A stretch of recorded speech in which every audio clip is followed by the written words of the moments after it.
Hello and welcome back to Music Mitra. My name is Bindu Nair and this is a channel where we discuss fun things about Indian classical music and, to be precise, the South Indian classical music or Carnatic music. So if you're new to this channel, please subscribe and click that bell icon so you know when new videos are out. So far we have discussed topics like swaras being the building blocks of Indian classical music, and also the raga system, the type of ragas, and so on. So if you're new and you haven't watched all those videos, I highly encourage you to pause here and go back to my earlier videos and watch them. So today we have a story time. And the story time is not just a random story, it's a story of the origin of Carnatic music as we know it today. How did it all begin? It began thousands of years back, as music can be traced to the Vedas. Samaveda is origin of Indian music as per the belief that we have, and because the music was an integral part of Indian culture in the way we worshipped in the temples and in our social fabric, music was an integral part. But classical music or South Indian classical music, the way we know today, came into a structured and elaborate system that we know today from the times of Purandaradasa. I'm sure all of you have heard this name, Purandaradasa. Purandaradasa was a saint, composer, musician, reformer, and he composed thousands of songs in Carnatic music in so many different ragas, and today even in Hindustani music uses these songs as part of their repertoire. So it's so vast, his influence is so vast that he is considered as a Sangeeta Pitamaha, or the father of Carnatic music. Now, how did he achieve that status? And this is 500 years back. 1484 was when he was born. But he was born into a very ordinary Brahmin Madhava family in North Karnataka, and he was not a musician, neither were his parents. He's born into a business family, traders, and actually he father was a diamond merchant. He too was into diamond business and also a money lender. But he was famous for being a very miserly person who did not help anybody, and people did not see much virtues in him. Can you imagine that? So, but he did believe in God. He was a worshipper of Lord Vishnu, Vithala. But at the same time, the worldly greed, what we would say, money making and acquiring wealth at whatever means, was his main focus. So what happened was, Lord Vishnu decided to test this man. So he came down to earth, that's the belief, in the form of a poor Brahmin, and asked him to loan him some money for his son's Upanayanam. And Srinivasa Nayaka, or Purandaradasa's original name, being the miser that he was, refused and was very rude. He said, "No, I'm not going to give you money unless you bring me something of value which you can pledge with me, and I will give you the money." As usual, right? And this poor Brahmin said, "See, I don't have anything of value, so please help me, please help me." But he refused. Now the Brahmin goes back, but he knew the wife of Srinivasa Nayaka was a very kind-hearted woman. So he went to the wife and asked her the same question. Said, "See, your husband refused to give me money, but I really need the money. Please help me." So the wife could not say no because she was such a genuine, kind-hearted person. So she said, "See, the only thing I have which is not bought by my husband is my nose ring, which was gifted by my parents. This is the only thing I can give you." So he said, "Okay, please give me that. I'll manage with that." So the wife removes her nose ring at the risk of being found out by the husband because of her genuine kind-heartedness, and gives it to this poor Brahmin. Now what does this Brahmin do? He goes back to Srinivasa Nayaka to pledge this jewel. Srinivasa Naika sees this and says, hey, this is my wife's, but he did not tell it. He said, this is my wife's nose ring. He recognized it, but he had no choice. He gave the money to the Brahmin and he came to test his wife. He kept it safe, locked up in his shop, came back home to check on the wife. And as expected, the wife did not have the nose ring. So he started questioning her and she was helpless, and she was so helpless and she was so disheartened that it's believed that she wanted to commit suicide, and she decided to drink poison because of all the fight that was happening on this issue. So she goes to drink poison, and as she was about to drink, she realizes there's a metallic sound in the cup, and she sees her nose ring is in the cup.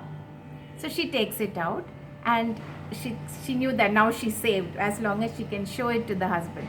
So she shows it to the husband and says, see, my nose ring is here. I told you I did not give it to anybody.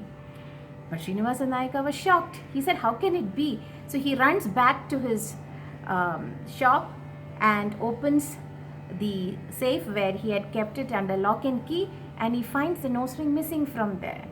It was back on his wife's body. So he knew that Brahmin was not an ordinary Brahmin. It was actually the Mahavishnu himself who has come and tested him.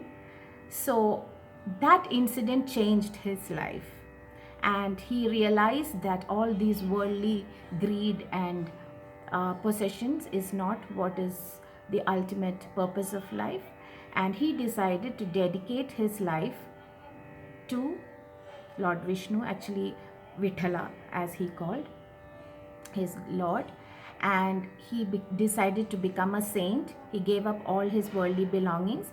He and his wife and family, they dedicated their entire life to singing praises about Lord Vithala, and going from village to village, living only on seeking alms. And that journey created the foundation of today's Carnatic music, because he composed thousands and thousands of songs in so many different ragas, and he sang them in such a way that the common people who were not very well informed about the Vedas and the Upanishads were made to understand the essence of the Vedas and the Upanishads through simple songs, which today we call as Devaranamas or Dasarapadas, which are composed by Purandaradasa. Of course, there were other dasas also, Haridasa. And Purandaradasa after this became the disciple of Vyasaraya. And he's the person who's believed to have structured the Carnatic music learning system the way we see it today, like Maya Malava Gaula being the basis of our Swaravalis, Sarali Varse, Jante Varse, Alankaras, then the Malahari Geetams, all these were composed by Purandaradasa. And that system continues even after 500 years. So can you imagine the contribution of a man who was born in totally different person, but in his later adult life he decided to change everything and became such a shifter of paradigm that today we remember him as Sangeeta Pitamaha after 500 years, and even after thousands of years he is going to remember. So the moral of the story is also there for me to learn, and for all of us to learn, that age does not matter. At whatever age you find your purpose in life, or at whatever age you decided to take up music, don't underestimate it. It can, I'm not saying we are going to be like Purandaradasa and be remembered 500 years, but for whatever little that we can do to spread music, to spread love, to spread our rich heritage, I think it's on us to take that decision. So I hope you enjoyed this story of Purandaradasa, and I feel it's a very inspiring story, not only for musicians but for everybody. So I always talk about this story to my children, my students, and tell them, actually the first Geetam that Purandaradasa composed is believed to be Analekara in Shuddha Saveri Ragam, where he says that Sakala Shastra Purana, that he says, without the knowledge of Shastras and Puranas, my life was waste till now. So that is what the essence of that Geetam talks about, how he left his material life and went into his spiritual journey. And that was the biggest gift to Carnatic music, I would say. And later on, our composers who came later on, like the Trinity, Muthuswami Dikshita, Tyagaraja, Shyama Shastri, they all were highly influenced by Purandaradasa's works. Actually, you can see so many similarities too. Some of the compositions of the Trinity are very similar to that of Purandaradasa. I have seen some striking resemblance in, if you see, there is this Devarnama of Haridasa. Even Haridasa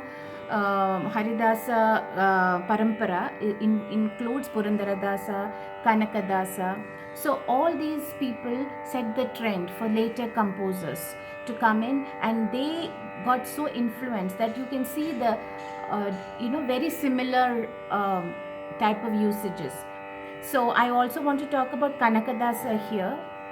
He is also a very big contributor to the system of Carnatic music.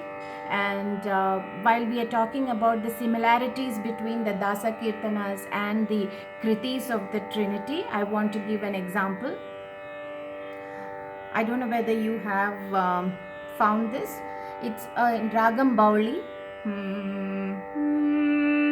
Yelu Narayanane, Yelu Lakshmi Ramana, Yelu Shri Giri Odaya Venkatesha, Yelaya Belagaitu.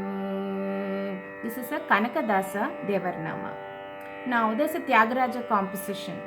Yelu Narayanane. This is the Devarnama. Now Tyagaraja sings Meluko Vayamam Meluko Rama. That's very similar. Yelu Narayanane Meluko Vayamam Meluko Rama. Melaina Sita Sametana. So this is just to give you an example of how even the Trinity derived inspiration from the Devarnamas. I'll end with a Devarnama of Purandaradasa, since today's topic was Purandaradasa. This is in the Ragam Bhairavi.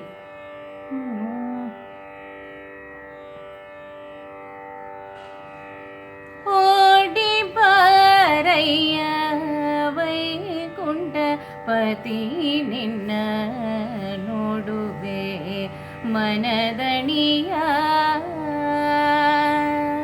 Odi Paraya Vaikunta Pati Ninna Noduve Manadaniya. Nodi Muddadi Madadi Santoshade. Nodi Muddadi Madadi Santoshade. Padi Pogaluvenu Parama Purusha Hari. Adi Baraya. Thank you so much for watching. Hope you enjoyed this story time of Purandaradasa, and have a great week ahead. See you soon with my next video. Bye.